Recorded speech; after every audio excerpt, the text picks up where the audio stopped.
unareheza nitaifanya hivi sasa hivi.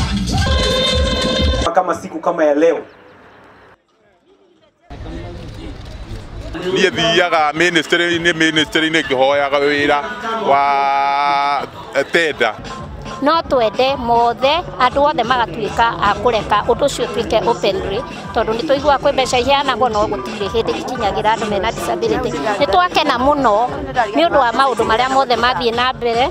As a country in Kenya, we have done well in terms of advocacy for disability rights. We are currently leading in Africa. Koguo twĩ bunge na nyithio majority nĩtũkũgeria push legislation cia ku make sure nĩ marona indo iria mabataire gũkorwo nacio ta matatũ gũkorwo na handũ ma gwa kũiga mũndũ disabled, kwaga kũrĩhagio ngari ũguo marĩhagio ngari ũkarĩhio mwĩrĩ na gĩtĩ, maũndũ ta mau. Koguo nĩ tũkũrora na to make sure nĩ mahota gũikara ta andũ arĩa angĩ gũkũ bũrũri-inĩ ũyũ witũ.